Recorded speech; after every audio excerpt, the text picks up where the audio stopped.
नमस्कार, जेनेक्स में आप सभी का स्वागत है। मैं हूं राहुल गुप्ता। आज़ादी के लिए संघर्ष करने वाले नेताओं में से बहुत कम ऐसे नेता हैं जिनको आज के युवा आज के वक्त में भी आदर्श मानते हैं, प्रेरणा स्रोत मानते हैं। जयप्रकाश नारायण, जिनको हम लोकनायक के नाम से भी जानते हैं, उन्हीं चुनिंदा नेताओं में से एक है।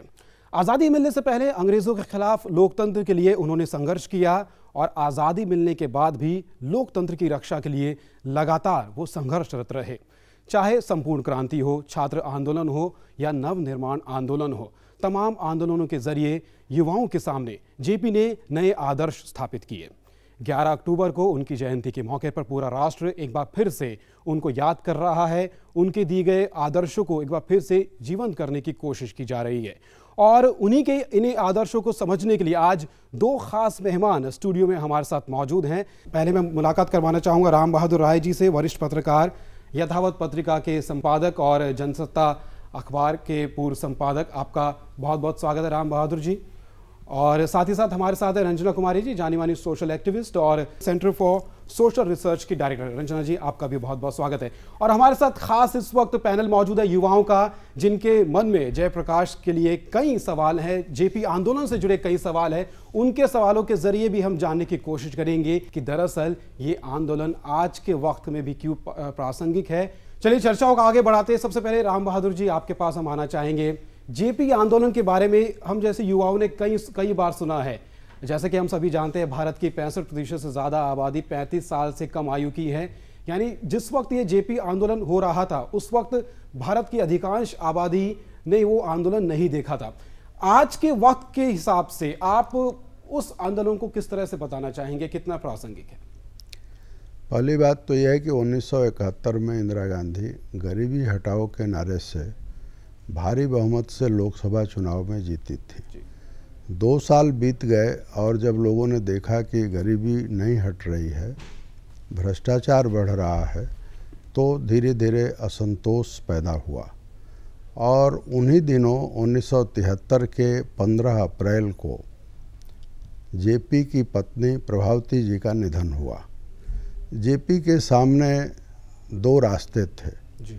या तो वे संन्यास ले लें या फिर से अपने सार्वजनिक जीवन में नई जिंदगी शुरू करें।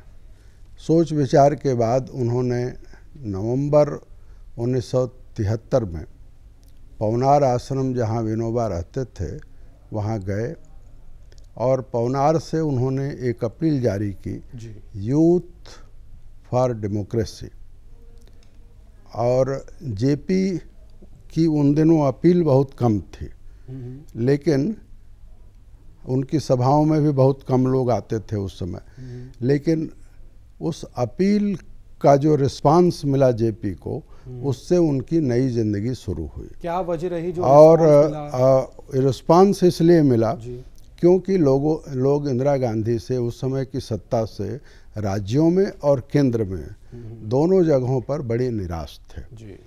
वो तो एक तरफ जेपी की ये कोशिश थी, दूसरी तरफ गुजरात में और बिहार में आंदोलन की तैयारियां छात्र अपने स्तर पर कर रहे थे, जिसमें जेपी का कोई रोल नहीं था।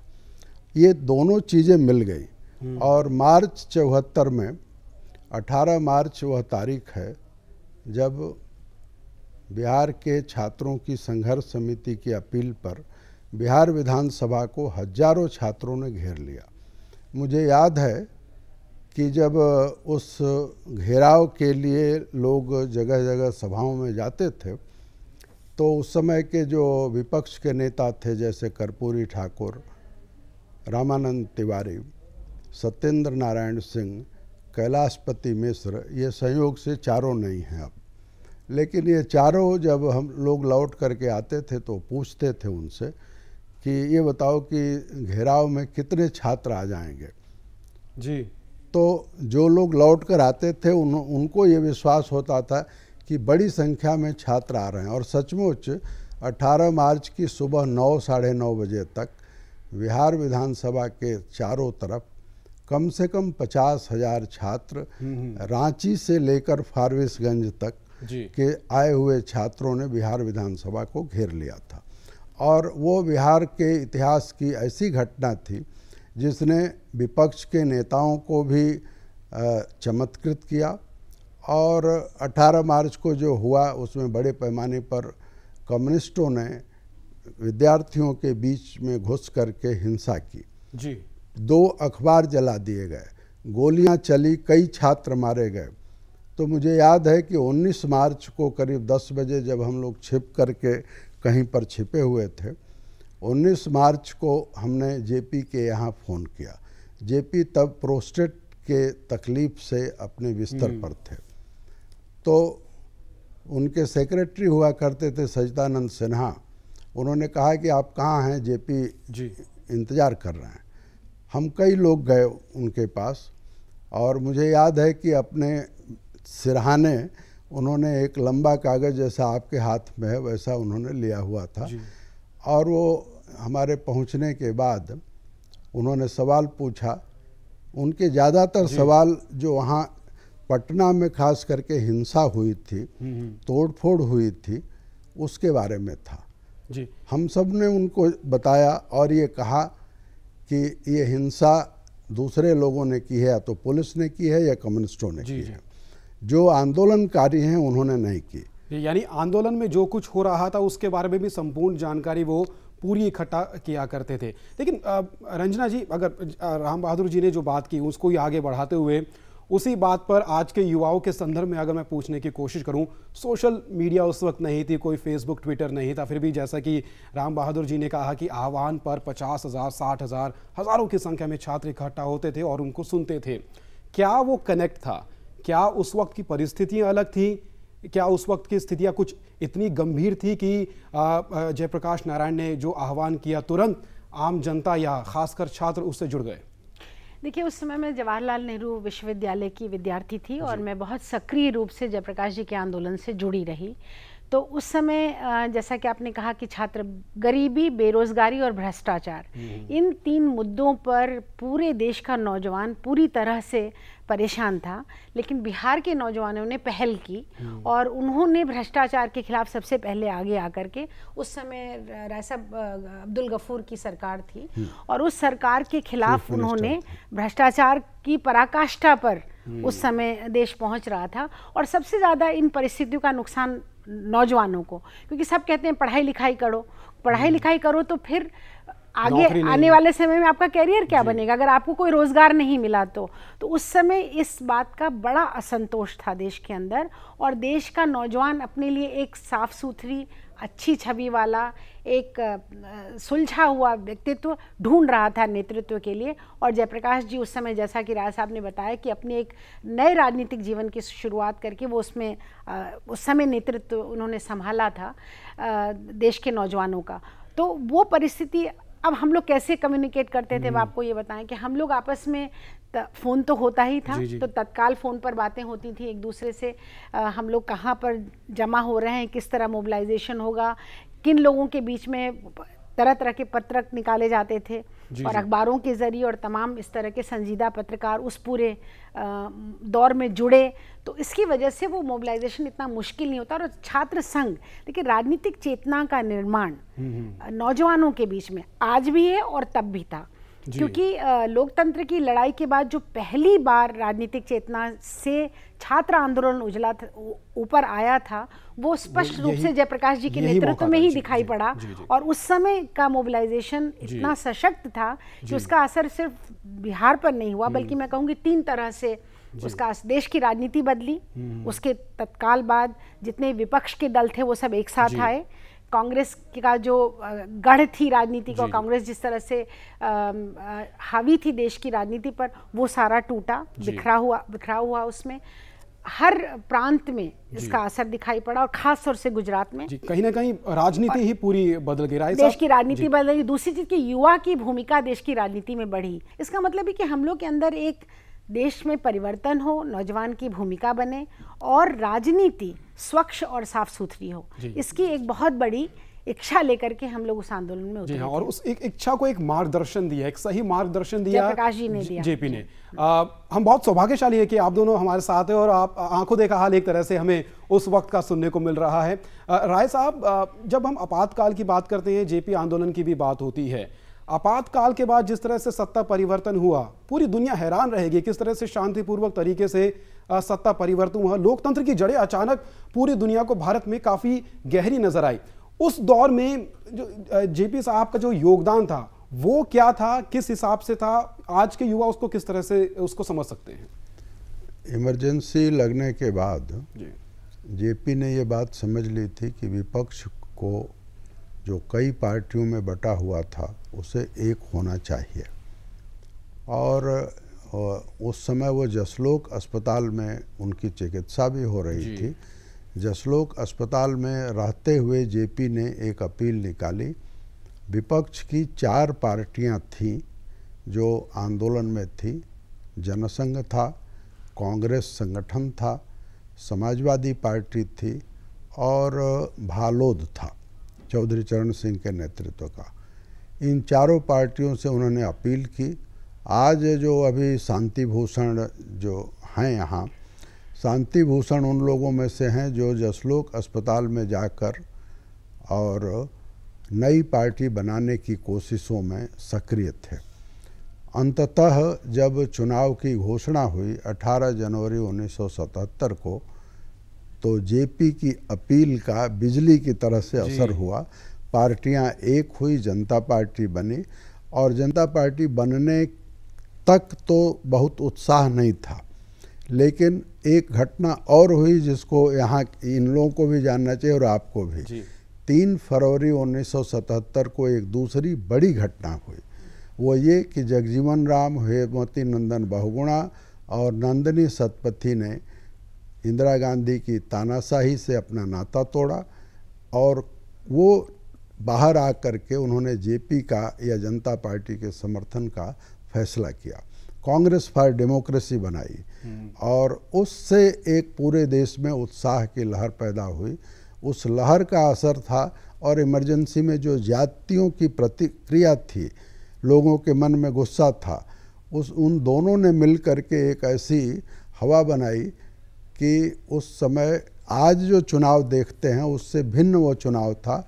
किसी उम्मीदवार को वोट मांगने की ज़रूरत नहीं थी, वोट खुद उनके पास उठ करके आया और लाखों के वोटों से मामूली लोग जिनको कोई जानता नहीं था, जैसे रविंद्र सिंह को कौन जानता था जिसने संजय गांधी को हराया, राजनारायण जी को तो सब लोग जानते थे जिन्होंने इंदिरा गांधी को हराया। लेकिन मैं आपको ये बताऊं कि इमरजेंसी के अंदर राजनारायण जी की भी हिम्मत नहीं थी कि वो रायबरेली में चुनाव लड़ने की सोचें, परंतु 3 फरवरी की घटना ऐसी थी जिसने राजनारायण जी को भी कहा कि नहीं, रायबरेली चलिए और जीतेंगे, और जीते। वाकई में ये 3 फरवरी की घटना का आपने जिक्र किया, मुझे पूरा यकीन है कि बहुत से लोगों को इसके बारे में नहीं पता होगा। हमारे बीच में जैसे कि आप देख सकते हैं, मैं कई युवाओं के बीच में यहाँ बैठा हूँ, इनके मन में कई सवाल हैं, वो समझना चाहते हैं। किताबों के ज़रिए तो उन्होंने बहुत कुछ पढ़ा है, लेकिन खुद जब सामने 2 खास मेहमान हैं उनसे भी कुछ सवाल इनके मन में है। क्या पूछना चाहते हैं आप? मैम, मैं ये पूछना चाहता हूँ कि जयप्रकाश नारायण के जिस समाजवाद को लेके उस दौर के नेता जो आज शीर्ष पे हैं, आज वो समाजवाद खत्म हो गया है, ऐसा क्यों? जबकि उन्होंने पूरे भारत को इकट्ठा कर दिया, और आज जिस व्यक्ति ने जिस पूरे भारत को इकट्ठा कर दिया और समाजवाद को लेके चले, आज वो समाजवाद गायब है, ऐसा क्यों? मैं आपसे बिल्कुल सहमत हूँ कि भटकाव बहुत हुआ है। उसके बाद जो संपूर्ण क्रांति की बात जयप्रकाश जी ने कही थी उसमें सब कुछ शामिल था। उसमें गरीबी को हटाने की बात भी शामिल थी, भ्रष्टाचार दूर करने की बात भी शामिल थी, धन और धरती बांटने की भी बात थी शामिल। मतलब हर तरह से देश के विकास को और देश के नौजवानों की मुख्य भूमिका और लोकतंत्र को मजबूत बनाने की जो बातें थी, लोकान्मुख राजनीति की जो बात थी, वो जयप्रकाश जी के आंदोलन से उभर के सामने आई थी।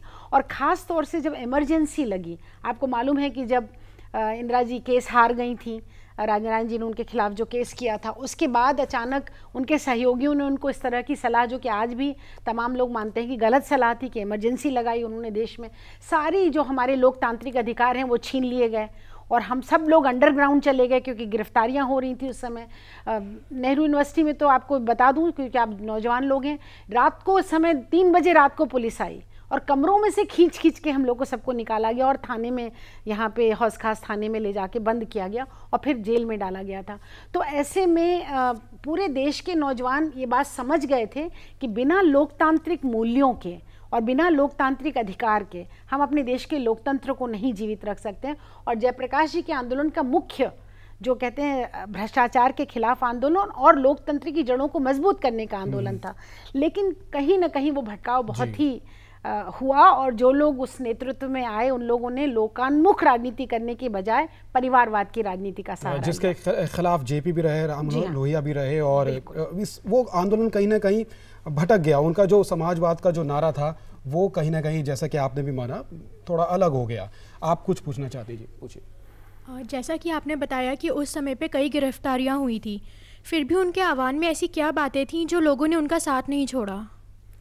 देखिए गिरफ्तारियां तो राय साहब शायद आप जवाब देना चाहें। नहीं, गिरफ्तारियां तो इसलिए हुई थी क्योंकि हम लोगों ने इमरजेंसी का विरोध किया। हम लोग नौजवान थे उस समय, हम लोग तरह तरह की पत्र पत्रिकाएं निकालने लगे। जैसे आपने कहा व्हाट्सएप तो था नहीं, फेसबुक भी नहीं था, ना ही हमारे पास इंटरनेट का कोई तरीका था। तो हम लोग पत्र, छोटे छोटे अखबार लोकल लेवल पे निकालते थे, कहाँ क्या हो रहा है, किस तरह की। तो उस सारी प्रचार को हम लोगों ने जारी रखा। आंदोलन में एक दूसरे से हम जुड़े रहें ताकि एक दूसरे का सहारा बन सके। कुछ लोग गिरफ्तार हो गए थे, बहुत सारे नौजवान ऐसे भी गिरफ्तार हुए थे जो राजनीतिक दलों से नहीं जुड़े हुए थे। बहुत सारे राजनीतिक दल वाले थे तो वो तो समझ रहे कि भाई पॉलिटिक्स में हमारी गिरफ्तारी हो गई, लेकिन जो वैसे नहीं थे उन लोगों के माँ बाप भी कि तुमको तो कैरियर बनाने के लिए भेजा था, तुमको तो पढ़ने के लिए भेजा था, तुम लोग तो आंदोलन में जेल में चले गए। तो ये लेकिन जो विचारधारा से हम लोग जुड़े थे उस विचारधारा से हम इतने कन्विंस थे, जैसे कि आज आपको लगता है कि देश के अंदर भ्रष्टाचार पूरी तरह से समाप्त होना चाहिए। लगता है ना, आज की नौजवान पीढ़ी को क्या लगता है? आज भी भ्रष्टाचार है और बंद खत्म, या नर नारी समता, औरत और मर्द के बीच की बराबरी होनी चाहिए समाज के अंदर। तो इन मूल्यों के लिए हम लोगों के मन में ये कन्विक्शन था। आज आपके मन में जिस बात का कन्विक्शन, आप उसके लिए अड़े रहेंगे, खड़े रहेंगे।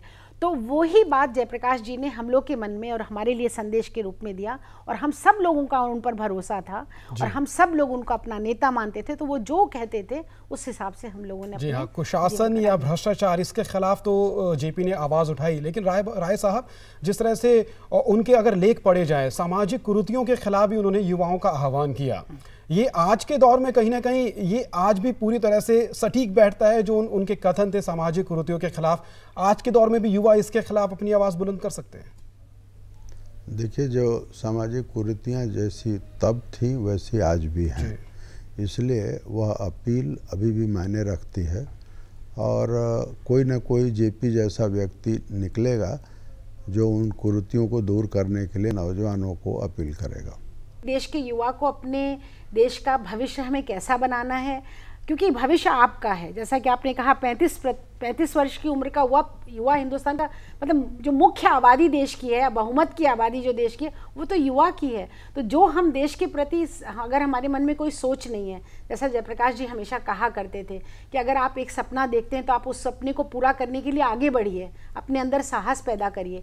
तो वो अगर आप नहीं करेंगे तो निश्चित तौर पर फिर देश का भविष्य जो है वो अधर में है। लेकिन ये नहीं कि आंदोलन नहीं है, अलग अलग जंगल की लड़ाई भी चल रही है, कहीं ना कहीं नदियों के बांधों की लड़ाई चल रही है। हर तरह से सामाजिक आंदोलन अपनी अपनी जगह पर हैं और अलग अलग तरह से युवा उसके साथ जुड़ रहे हैं। और उम्मीद की किरण की जहाँ तक बात आती है, उस वक्त युवाओं के मन में या आम तबके के सामने शायद उम्मीद की किरण उतनी नहीं थी जितनी शायद इस वक्त देखी जा रही है। ऐसे में आपका क्या सवाल आप पूछना चाहते हैं? जी मैम, मैं एक सवाल पूछना चाहूँगा। मैं पूछना चाहता हूँ कि उस समय जो जेपी जी के साथ खड़े थे आंदोलन में, वो अब कहाँ गए? जब उस समय विचारधारा की बातचीत किया करते थे, अब कहाँ गई उनकी विचारधारा? व्यक्तिगत नाम नहीं लेना चाहूँगा। जी राय साहब, आप जवाब देना चाहेंगे? नहीं, मैम से पूछा है उन्होंने। राय साहब बच रहे हैं जवाब देने से, लेकिन मैं स्पष्ट जवाब दूंगी इस बात का कि निश्चित तौर पर जिन लोगों ने जयप्रकाश जी के आंदोलन में, जो युवा पीढ़ी के लोग शामिल हुए थे, जो उसके नेतृत्व में थे, उनमें से कुछ लोग आज भी अच्छा काम कर रहे हैं और आज भी राजनीति में एक परिवर्तन की बातचीत कर रहे हैं या परिवर्तन की तरफ देख रहे हैं। लेकिन ये ज़रूर है कि बहुत सारे ऐसे नेतृत्व ऐसे नाम हमारे सामने आए जो लोग आज भ्रष्टाचार में लिप्त हैं, परिवारवाद की राजनीति में लिप्त हैं, जिन्होंने अच्छी सही दिशा देने की बजाय जिन जिन राज्यों में वो आगे आए उन्होंने उनको अच्छी सही दिशा नहीं दी है। तो ये एक अपने आप में बड़ा दुखद, पर हर आंदोलन का दोनों ही स्वरूप सामने आता है। अब ये है कि देश के लोग किस स्वरूप को स्वीकार करते हैं। जी, जेपी ने जो आंदोलन चलाया, उन्होंने एक विचारधारा दी, वह विचारधारा आगे बढ़े उसका अवसर नहीं आया। कोई आंदोलन जब लंबा चलता है तो उसमें से एक विचारधारा पैदा होती है और फिर उस विचारधारा पर आगे काम करने का अवसर आता है। परंतु जेपी ने जो आंदोलन चलाया उसमें इमरजेंसी का हस्तक्षेप हो गया और इस नाते संपूर्ण क्रांति के आंदोलन की दिशा बदल गई। अब वो लोकतंत्र की वापसी में परिवर्तित हो गई। लोकतंत्र की वापसी में जेपी सफल हुए और मैं ये मानता हूँ कि जनता पार्टी केवल जिस बात के लिए बनी थी वो तो ये थी कि लोकतंत्र की वापसी हो जाए। जेपी अगर होते या जेपी की बात मान करके और आगे चलने वाले नेता होते, जैसे चंद्रशेखर जी से ये उम्मीद की जाती थी, तो फिर संपूर्ण क्रांति के आंदोलन को आगे बढ़ाया जा सकता था। लेकिन आप जानते हैं जनता पार्टी की सरकार 29 महीने ही रह सकी जी। अब उसके बाद जो बिखराव हुआ है वह बिखराव आज 2015 में भी दिखाई पड़ता है। हम उम्मीद कर सकते हैं कि जो आज सब कुछ हो रहा है उसमें से कोई अच्छी बात निकलेगी, अभी उम्मीद ही कर सकते हैं। चलिए उम्मीद कर सकते हैं। परिस्थितियां ज़रूर बदली हैं, लेकिन इसमें भी कोई दो राय नहीं है कि जो काला अध्याय था आपातकाल का, उसके बाद अगर लोकतंत्र की जड़ें कहीं ना कहीं मजबूत हुई हैं तो जेपी जयप्रकाश नारायण का जो योगदान है वो सबसे प्रबल माना जा सकता है। आपके मन में क्या सवाल है, जल्दी से पूछिए। किस तरह की प्रॉब्लम फेस होती थी उनको इस आंदोलन को आगे बढ़ाने के लिए, कैसे कैसे युवाओं को एकजुट करा जाता था इस आंदोलन को आगे बढ़ाने के लिए? जेपी के आने से आंदोलन को एक नैतिक पुरुष मिला। और देखिए, कोई भी आंदोलन 3 बातों से खड़ा होता है। संगठन से खड़ा होता है, विचार से खड़ा होता है और नेतृत्व से खड़ा होता है। उस समय जेपी के आने से ये तीनों बातें आंदोलन को प्राप्त हुई। आज जो कुछ दिखाई पड़ रहा है वो सत्ता की राजनीति दिखाई पड़ रही है। जेपी ने समाज की राजनीति की, उन लोगों के लिए राजनीति की जो दरअसल पायदान पर सबसे नीचे खड़े हैं। जी, यानी जो समाज के लिए राजनीति होनी चाहिए थी, सत्ता के लिए राजनीति में कहीं ना कहीं भटकाव आ गया है। चलते चलते आखिरी कमेंट आपसे लेना चाहेंगे। ये युवा जो जेपी आंदोलन के बारे में काफ़ी कुछ पढ़ चुके हैं, जानने की कोशिश करते हैं, विचारधारा को समझने की कोशिश कर रहे हैं, आज के वक्त में उस विचारधारा से क्या सीख सकते हैं, अगर 30 सेकंड्स में आप बताना चाहें। देखिए, जेपी लोहिया ये विचारधारा मेरे जैसे व्यक्ति के लिए जीवन की धारा बन गई। मतलब ये कि जो महिला आंदोलन में जीवन का सारा समय हमने लगाया, वो उसमें कहीं ना कहीं उस विचारधारा की प्रेरणा ही काम करती रही। और एक चीज़ है कि जीवन में परिवर्तन, अब एक छोटा सा बहुत 1 सेकंड की बात मैं आपको बताऊं कि मैंने अंतर्जातीय विवाह किया, परिवार के विरोध में जाकर विवाह किया। उस समय ये जयप्रकाश जी ने गांधी पीस फाउंडेशन में हम लोग को बुलाया और उन्होंने मिठाई का एक बंगाली मार्केट से और बंटवा दिया और उन्होंने कहा कि अब तुम लोग की शादी हो गई। तो ये इस तरह के जो जीवन के अनुभव और जीवन का सोच जो बदला वो उस आंदोलन से जुड़ने से बदला। तो नौजवान जब तक आंदोलन से नहीं जुड़ेगा, विचार और संकल्प नहीं लेगा, तब तक परिवर्तन की विचारों से जुड़ना जरूरी है, दृढ़ संकल्प का होना जरूरी है और अडिग रहने की भी आवश्यकता है। कहीं ना कहीं आज के परिवेश में जेपी साहब ने उस वक्त 40 साल पहले जो विचार आदर्श हमारे सामने रखे थे पूरी तरह से आज भी प्रासंगिक है। राय बहादुर साहब, आपका बहुत बहुत शुक्रिया। रंजना जी, आपका भी बहुत बहुत शुक्रिया स्टूडियो आए और आपने हमारे तमाम युवाओं के सवालों के जवाब दिए। और आप लोगों का भी बहुत बहुत शुक्रिया जिन्होंने इस कार्यक्रम में शामिल होकर अपने सवालों से इस कार्यक्रम की शोभा बढ़ाई। आपका बहुत बहुत शुक्रिया। इसी के साथ ही जनएक्स की पूरी टीम को दीजिए इजाजत। नमस्कार।